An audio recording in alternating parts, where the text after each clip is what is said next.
Good morning class 7th। आज हम हिंदी में पाठ 5 मिठाई वाला पढ़ेंगे। अब शीर्षक से क्या पता चल रहा, यह एक मिठाई वाले के बारे में है, लेकिन नहीं, यह एक फेरी वाले के बारे में है जो गलियों में घूमता हुआ मीठे स्वरों में कभी मिठाई बेचता, कभी खिलौने बेचता, कभी मुरली बेचता, मतलब अपना सामान बेचता। वो हमेशा ही एक सामान नहीं बेचता, बल्कि हर बार अलग अलग सामान बेचता, और जब भी आता बहुत दिनों के बाद आता। चलो पढ़ते हैं हम। बहुत ही मीठे स्वरों के साथ वह गलियों में घूमता हुआ कहता, बच्चों को बहलाने वाला, खिलौने वाला। इस अधूरे वाक्य को वह ऐसे विचित्र किंतु मादक मधुर ढंग से गाकर कहता कि सुनने वाले एक बार अस्थिर हो उठते। मतलब वो फेरी वाला, जैसे आपके घर गांव में भी अक्सर फेरी वाले आते हैं और अपना सामान हमेशा ही गा गा कर बेचते हैं। आपने देखा होगा जो कूड़े वाले भी आते हैं वो भी बहुत मीठे स्वर में ही गाकर अपना सामान बेचते हैं। वैसे ही ये फेरी वाला भी गलियों में घूमता हुआ बहुत ही मधुर स्वर में कहता है, बच्चों को बहलाने वाला, खिलौने वाला। इस अधूरे, मतलब यह वाक्य कैसा था, अधूरा सा, पूरा वाक्य नहीं था, लेकिन इतने इस अधूरे वाक्य में को वो ऐसे विचित्र किंतु मादक मधुर, मादक का अर्थ होता है नशीला और मधुर का अर्थ होता है मीठा। इतने मधुर ढंग से, इतने विचित्र ढंग से कहता कि जो सुनने वाले एक बार अस्थिर हो उठते। अस्थिर का अर्थ है कि वो जैसे ये आवाज़ सुनते तो वो एक बार देखने के लिए अवश्य ही उठते कि कौन होगा, मैं एक बार इसको देखता हूँ। उसके स्नेहाभिषिक्त मतलब स्नेह मतलब प्रेम, यानी प्रेम से भरा हुआ कंठ से फूटा हुआ यह गान निकट के मकानों में हलचल मचा देता। यानी इतने मीठे स्वर में, इतने प्रेम पूरक वो यह कहता कि जो आसपास के मकान थे उनमें हलचल मच जाती। हलचल मच जाती कैसे कि सभी उसको देखने के लिए मचल जाते कि हमें भी देखता हूँ कौन है। दूसरा कहता है मैं कौन हूँ। छोटे छोटे बच्चों को अपने गोद में लिए युवतियाँ चिकों को उठाकर छज्जों के पर नीचे झांकने लगती। अब जो युवतियाँ थी वो भी अपने छोटे बच्चों को उठाकर देखने लगती, झांकने लगती कि अरे कौन है ये। गलियों और उनकी अंतर्व्यापी छोटे छोटे उद्यानों में खेलते हुए, इठलाते हुए बच्चों का झुंड उसे घेरे था।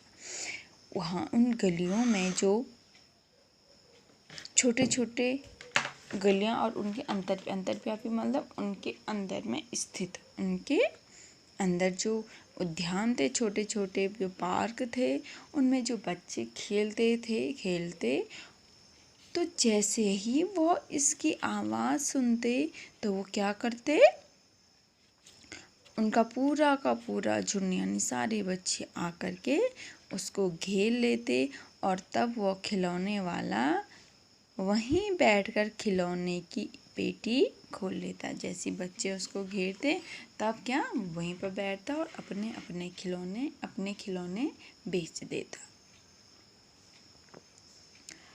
आगे है, बच्चे खिलौने देखकर पुलकित हो उठते, पैसे लेकर खिलौने का मोल भाव करने लगते, पूछते इसका क्या दाम है, और इचका। अब जैसे ही बच्चे उन खिलौनों को देख के पुलकित मतलब प्रसन्न, खुश हो जाते बच्चे, और उनके पास जो पैसे होते वो उनको लेके आते और उस खिलौने वाले को कहते, वो जो खिलौने देखते कि इसका क्या दाम है अपने प्यारे से, जब बच्चे थोड़ा तोतली आवाज़ में बोलते हैं तो वो पूछते, मोल भाव करने लगते, अरे क्या दाम है, ये कितने का है। जैसे आप लोग भी जाते होंगे तो आप भी क्या हमेशा ही रेट पूछते होंगे कि ये कितने का है, ये कितने का है। तो वैसे छोटे छोटे बच्चे वो पूछते, इसका क्या दाम है, और इसका।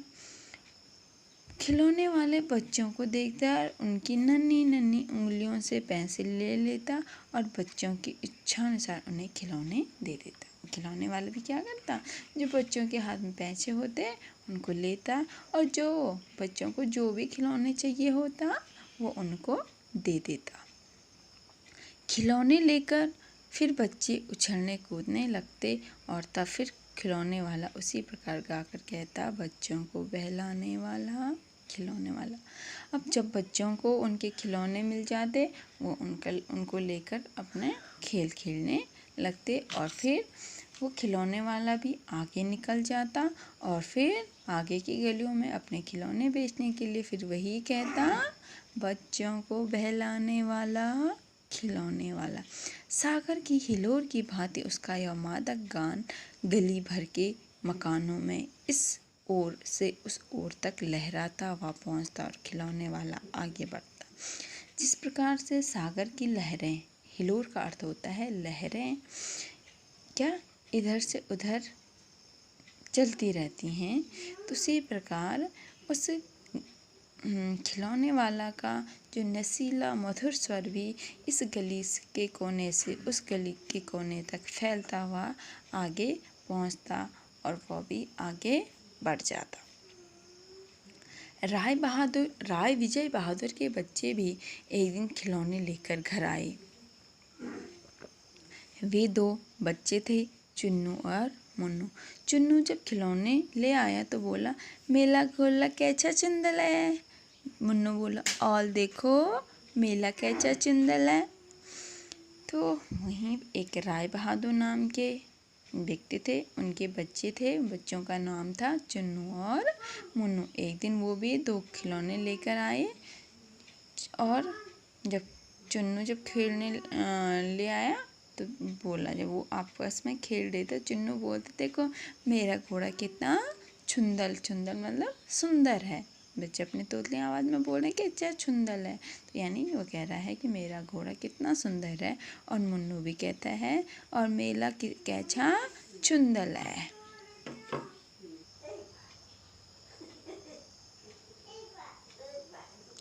चुन्नू और मुन्नू अपने हाथी घोड़े लेकर घर भर में उछलने लगे। इन बच्चों की माँ रोहिणी कुछ देर खड़े खड़े उनका खेल निरखती रही।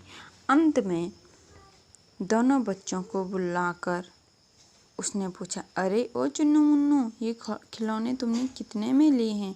मुन्नू बोला, 2 पैसे में खिलौने वाला दे गया है। तो जो चुन्नू मुन्नू अपने हाथी घोड़े जो भी थे उनका, तो वो लेके खेलने लगे, अपने पूरे घर में उछल कूद मचाने लगे। तो जब रोहिणी ने उसके खिलौने देखे, तो रोहिणी कौन थी, उन बच्चों की माँ। तो उसने कुछ देर तो उनका खेल देखती रही, निरखती मतलब देखती रही। अंत में फिर उसने पूछा, अरे चुन्नू मुन्नू, तुमने ये कितने में खरीदे, कितने लाए तुम इन खिलौनों को। तो मुन्नू क्या बोला कि हमने कितने में खरीदे, ये 2 पैसे में खरीदे, और जो खिलौने वाला है वो हमको दे गया। रोहिणी सोचने लगी, इतने सस्ते कैसे दे गया है, यह तो वही जाने, लेकिन दे तो गया ही है, इतना तो निश्चय है। अब रोहिणी भी अपने मन में सोचने लगी, अरे यार, ये 2 पैसे के खिलौने तो नहीं है, ये तो महंगे होने चाहिए, तो इतने सस्ते में कैसे दे गया। और फिर अपने मन में ही कह रही है कि लेकिन दे तो दिए ही हैं उसने, क्योंकि बच्चों के पास ज़्यादा पैसे नहीं थे, 2 ही पैसे थे, तो वो अवश्य ही उनको 2 पैसे में देकर गया है। एक ज़रा सी बात ठहरी, रोहिणी अपने काम में लग गई, फिर कभी उसे इस पर विचार करने की आवश्यकता भी भला क्यों पड़ती। अब रोहिणी को ये बहुत बड़ी बात नहीं थी। अब उसने उस समय तो सोचा, लेकिन आगे अपने काम में लग गई और फिर वो इस बात को उसने कभी इस बात पर कभी भी विचार नहीं किया।